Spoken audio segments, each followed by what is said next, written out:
Juste pour un instant, pour débuter notre réflexion ensemble, je vous invite à faire un exercice d'imagination d'un moment difficile. Pour certains d'entre vous, ça sera peut-être un moment réel qui fait partie de votre vécu. Je vous invite à imaginer avec moi un grand dérangement dans votre vie, un moment où vous êtes obligé de quitter tout ce que vous avez connu. Votre chez vous, vos meubles, tout ce qui vous appartient, vos amis, des membres de votre famille. De partir avec rien d'autre que ces souvenirs. Pensez-y bien. Quelles sont les circonstances où vous devriez vraiment prendre une décision comme celle-là? La violence, le désespoir, la faim. J'imagine qu'il vous faudra une situation pas mal grave pour arriver à ce point-là et de commencer sa vie à nouveau. Nous lisons dans notre extrait biblique tiré du livre de Ruth ce dérangement, pas rien qu'une fois, mais deux. Noémie et son mari quittent leur pays natal à cause d'une famine et se retrouvent dans le pays de Moab.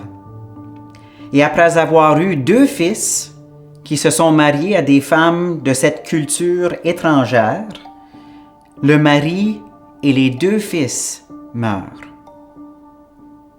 Les 3 femmes se retrouvent seules dans un contexte où elles ont perdu tous les moyens de survie dans cette culture d'il y a 2500 ans. Les femmes ne pouvaient pas gagner leur vie de façon indépendante en ce moment de l'histoire. Noémie décide, dans sa peine, de rentrer dans son pays natal. Mais sa belle-fille Ruth refuse de la quitter et décide de partir avec elle et d'adopter un nouveau pays, une nouvelle culture, une nouvelle religion. Où tu iras, j'irai. Ton peuple sera le mien, ton Dieu sera mon Dieu, dit-elle. C'est un texte qu'on lit souvent dans les célébrations de mariage parce que c'est un amour profond entre ces 2 femmes. Une façon d'exprimer l'espoir dans une situation épouvantable.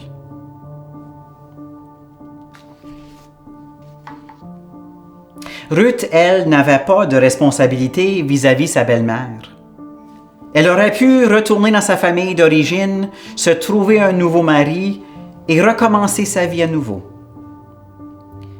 Mais elle prend le risque et elle fait un sacrifice pour Noémie en délaissant tout ce qu'elle connaissait par amour pour la personne qui est vraiment la plus vulnérable dans cette histoire.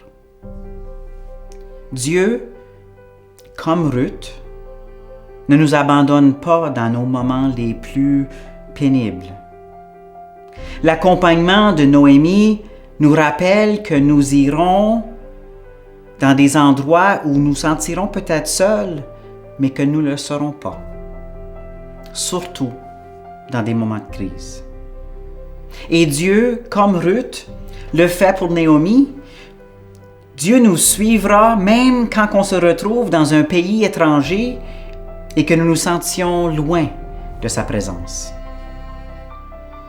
Être dans un milieu où nous sommes minoritaires est épuisant. Nous sommes obligés d'écouter plus attentivement une langue souvent que nous connaissons à peine. Nous regardons de très près ce que la majorité est en train de faire pour mieux saisir comment nous devons nous comporter dans cette nouvelle réalité. Tous ces éléments de confort et de familiarité, nous sommes absents.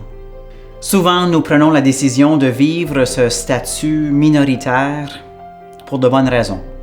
Pour vivre en paix et en sécurité, des fois pour sauver sa vie et des fois pour nourrir sa famille. C'est certainement, évidemment, le cas pour les familles des réfugiés, mais même pour les migrants économiques, comme ma famille, qui a quitté le nord du Nouveau-Brunswick pour commencer à nouveau leur vie à la recherche d'emploi au sud de l'Ontario, dans un milieu anglophone. Quand j'étais petit, je voulais toujours savoir pourquoi les gens dans les magasins, sur les trottoirs, dans les terrains de jeu, parlaient avec des mots que je ne connaissais pas, que je ne comprenais pas. Mais j'ai vite appris que j'étais minoritaire et que notre famille était minoritaire. Dans un enclos sécuritaire à la maison avec ma famille qui partageait une langue, une culture et une histoire, je me souviens en particulier d'un moment quand ma mère, qui cherchait un peu son vocabulaire en anglais, a fait la remarque à un collègue de travail de mon père qui savait raser la barbe en lui disant « I see you shaved your bird ». Et tout le monde débouchait à rire. Elle ne comprenait pas ce qu'elle avait dit. Elle ne comprenait pas sa gaffe. Et son courage de parler en anglais a pris un coup dur cette journée-là. Elle est rentrée à la maison en famille, entourée de personnes qui l'aimaient, et elle a pleuré. Et nous avons pleuré avec elle. Je vous invite à prendre quelques instants pour imaginer ce sentiment de soulagement qui est répandu quand nous nous sentons en sécurité, en paix, entourés de tout ce qui est familier. Ressentez, imaginez ce repos profond qui nous habite quand on n'est plus à haute tension de faire une gaffe. Ressentez le soulagement de ne pas transporter le poids de nos erreurs et de notre peine, car nous sommes accompagnés d'une présence qui peut le porter pour nous.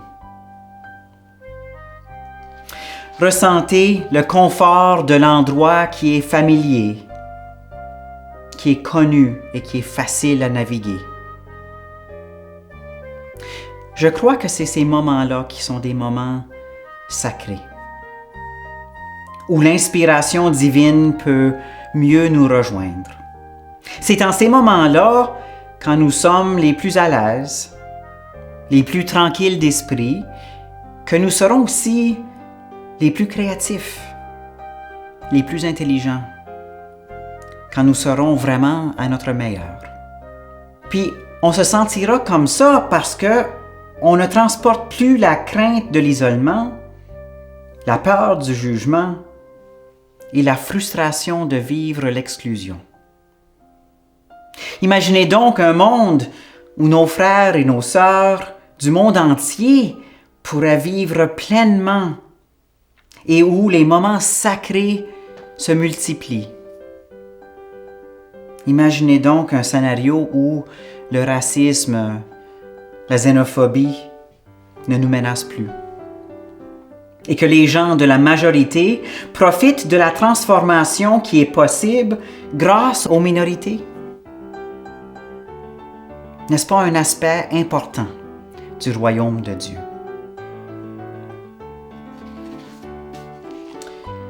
N'oublions pas que Ruth apparaît dans la généalogie de Jésus dans l'Évangile de Matthieu. Alors, la Moabite, l'étrangère, qui a délaissé tout ce qu'elle connaissait par amour de sa belle-mère, figure parmi les plus importants ancêtres de notre Sauveur. La femme migrante a joué un rôle clé de notre Sainte Famille. Que son exclusion est devenue une inclusion essentielle à l'histoire chrétienne. Nous avons tous et toutes eu l'expérience d'avoir été dépaysés, d'avoir été parmi les étrangers à un temps ou un autre. Pour certains, c'est une réalité quotidienne. Mais pour d'autres, c'est plutôt rare. Mais nous pouvons tous comprendre la valeur d'être accompagnés par quelqu'un que nous aimons et qui nous aime. Quelqu'un qui a partagé notre peine, qui a pleuré avec nous, qui nous connaît profondément, comme Ruth l'a fait pour Naomi, comme le Christ l'a fait pour plusieurs, et comme Dieu le fait pour nous tous maintenant. Où nous irons, Dieu ira. C'est en Dieu que nous pouvons déposer nos peurs, notre peine et nos craintes. C'est une grâce abondante qui ne cherche que notre plein épanouissement. Alors marchons dans la lumière de Dieu, rassurés par sa présence. Nous ne sommes pas seuls. Grâce soit rendue à Dieu.